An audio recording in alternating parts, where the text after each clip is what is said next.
So is Nate Diaz positioning himself for the 165-pound belt? Is he campaigning for a 165-pound belt, 165-pound division? Or is he campaigning for the next crack at Conor?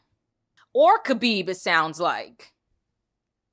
I think he's positioning himself for the next crack at Conor McGregor or Khabib Nurmagomedov. I actually think that he would take a fight with Khabib. Nate Diaz has been chirping quite a bit recently. He has been teaming up, well, I wouldn't say he's teamed up, but Dustin Poirier has teamed up with Nate Diaz. And they both were on Twitter the other night, saying that they were fighting for the 165-pound belt. I'm not sure what that would be called, the super lightweight, or I don't know what it would be called, but he was online saying that he's fighting for the belt. Dustin Poirier was saying they're fighting for the belt. They're going 5 rounds. They're the main event.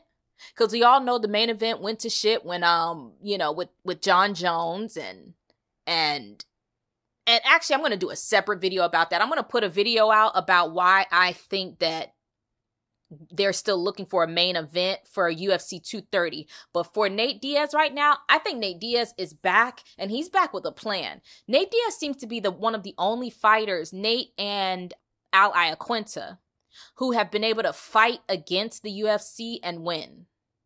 Right? They're fighting against the UFC, but they're still winning because, they turn down fights. Right? These guys repeatedly turn down fights. But the UFC is still clamoring and knocking at their door, especially Nate Diaz. There was a minute when Nate Diaz was the hot ticket item in town. He just said, he said, no, I'm going to sit on ice for a second. I'm going to sit on ice for a minute until a real big fight comes up. Nobody bashed these guys about it. Now, they might have bashed him a little bit, making fun of the real estate thing with Iaquinta and with Nate Diaz. Just generally, people just getting over it, because the Diaz brothers, some emotional guys.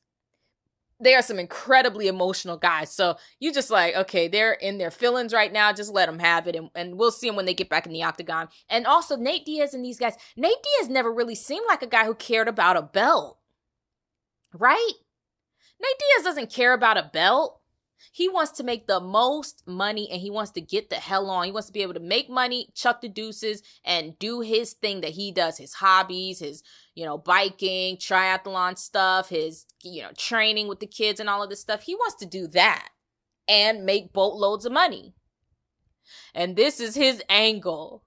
For a guy that can barely get a whole sentence out, that's one smart character. One incredibly smart character, because this fight, it's like when everything is melting down, Nate Diaz's name, to be honest, right now, Nate Diaz's name, it could be pretty quiet. He could be very, very quiet. Like, for instance, like a Tony Ferguson. Tony Ferguson is incredibly quiet right now. All we see is his training footage. That's it. All we see is his training footage right now, but Nate Diaz, with this fight against Dustin Poirier, he's making some noise. He talked about the belt, and he said he's a better fighter than both Conor and Khabib. He was like, I could beat both of those guys. I already beat Conor. Now I just got to put it to Khabib.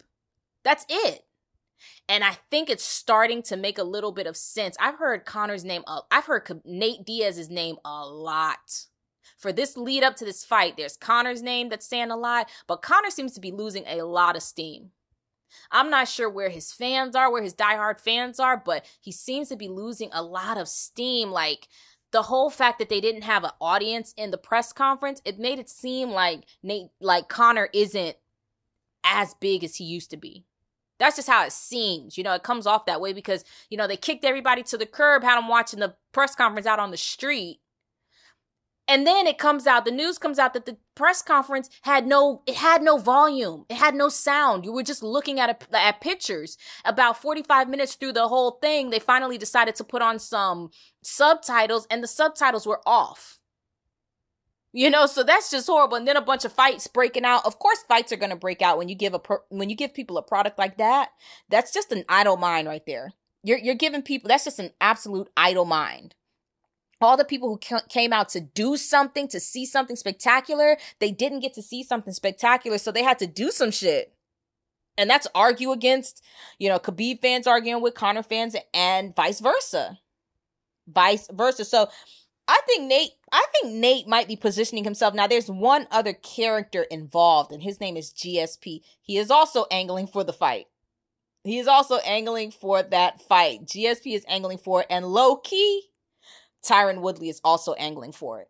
These are the people that I hear chirping about it. Tony Ferguson is saying nothing at all. I think that this might just be, unless, the sad thing about the UFC is you can't really predict anything too far out because anything can happen on any given Sunday. My bad, I mean any given Saturday. Anything can happen. Somebody could pop, somebody could get injured. I definitely don't want to see any of that happen, but this is stuff that can happen. Somebody could end up in jail. Somebody could have a bad weight cut. Anything could happen. Somebody could piss off Dana White and now they're on his shit list. So it's like anything could happen, but from how it looks right now, what it looks like to me right now in this moment, Tony Ferguson is going to fight Anthony Pettis, and then he's not going to fight Conor or Khabib next. I don't think so. I don't think he's going to fight the winner or the loser of that fight next. I think it's going to be Nate or GSP. I don't think it's going to be Tyron either because what's this guy's name? Dana just doesn't like Tyron. They're not going to get behind Tyron like that unless they really, really want to hype up somebody, but they don't need to hype up Khabib or Conor, right? If Khabib says who he wants to fight next, okay, he wants to fight, even though I'd like to see a fight with Khabib and Tyron. I would really like to see a fight with Khabib and Tyron. If Khabib wins, Khabib basically says who he wants to fight. And I think it's going to be GSP. I think that Khabib really wants to fight GSP. I think he really, really wants to fight GSP. Now, does GSP want to fight Khabib as much? Not quite as much, but he'll take it if Khabib has a belt. You see how that works? If Khabib has a belt, he'll go ahead and take it. He'll say, okay, I'll go for that legacy. All right. If Conor wins, Conor calls the shots. Conor can say whatever he wants to do. He might pull a rabbit out of a hat and say, anything. He might say, I'm competing in skiing. I'm going to be in the next, Winter Olympics. And Dana will be like, okay, all right, guys, he's going for gold, real gold this time, So it's interesting how this whole thing plays out, the talk game in these fights, the talk game is what it's about. And that stems from boxing. That really does stem from boxing. It was a big time talk. Like you watch a press conference and see how these guys argue back and forth with each other and things like that. It's like, if you can hold your own verbally, people want to see if you can hold your own in the ring or in the octagon. Tony Ferguson, I think he's a pretty good crap talker, but he doesn't love doing it. I don't think he loves doing it because he'll do a press conference and then the next press conference, he'll be talking about what everybody was saying online. Like, one press conference he did and he was like, I know I may be cringy. People say that I'm cringy, but this and that and the next. Like, he was talking about that stuff. When people say things about you that are negative, you can't repeat it. If somebody is attacking you, right, and they're saying negative things about you, you don't then go and repeat the negative things that they're saying about you. You need to take the moment and the spotlight that you have to say all of the positive things in the world about yourself. And then you need to spend time then saying negative things about your opponent. You don't spend time saying negative things about yourself. That never works. That is never a selling point ever. It's not a selling point in life. That's just a life lesson right there I dropped on you guys. Somebody's talking shit about you. You don't then go around the people who say, you wouldn't believe what this girl said about me. She said that I was stupid.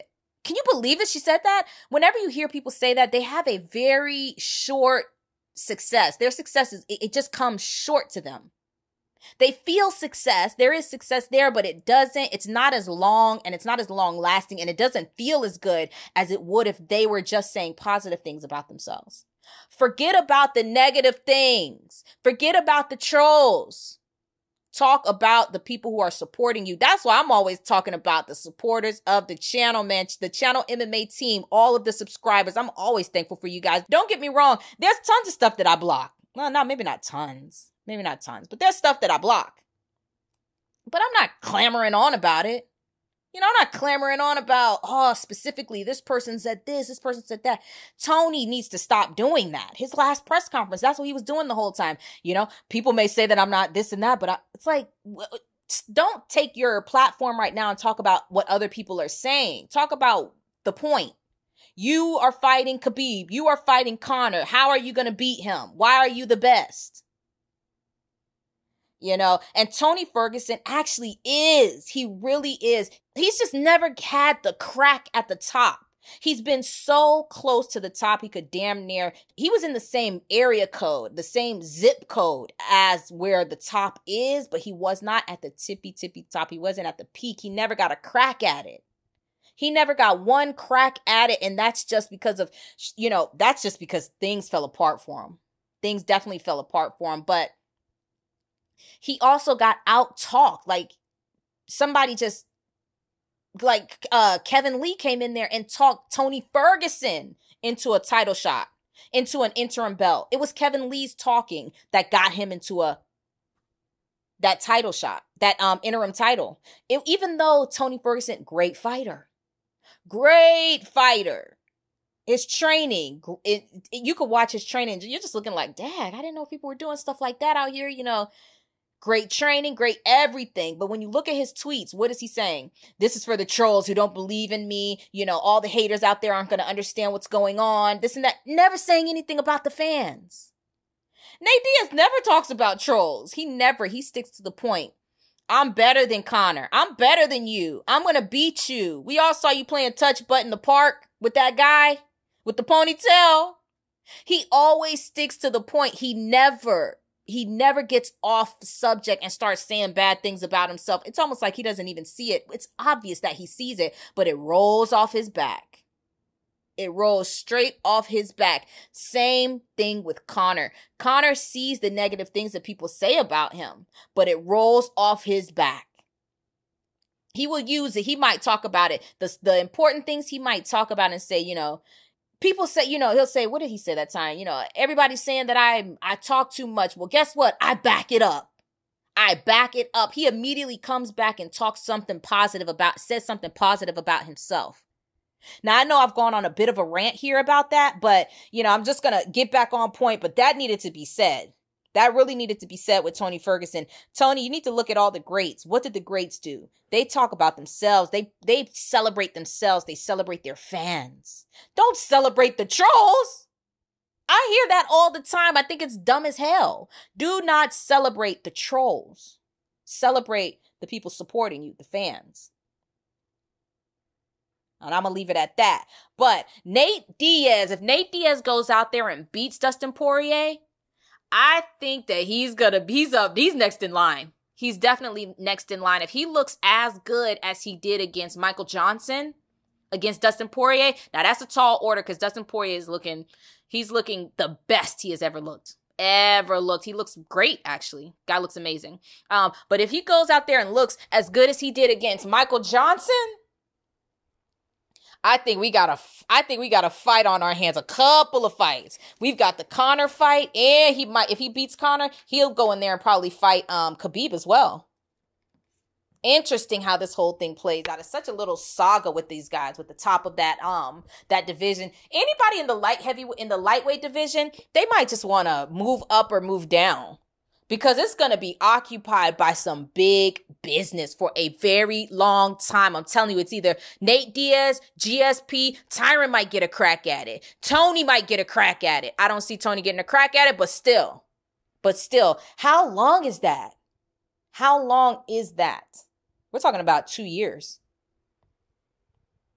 Kevin Lee better. I hope he gets that 165-pound division. But even if he gets that division, that thing might be occupied by the stars for a while, by the big business for a long while. That's my thoughts on it. I wasn't feeling too much when I saw him say, you know, I'm fighting for the 165-pound belt. I was like, what are you talking about a belt for? Then I hear him coming out and saying that he's better than Conor. He can beat Conor and he can beat Khabib. I'm like, oh, he's angling.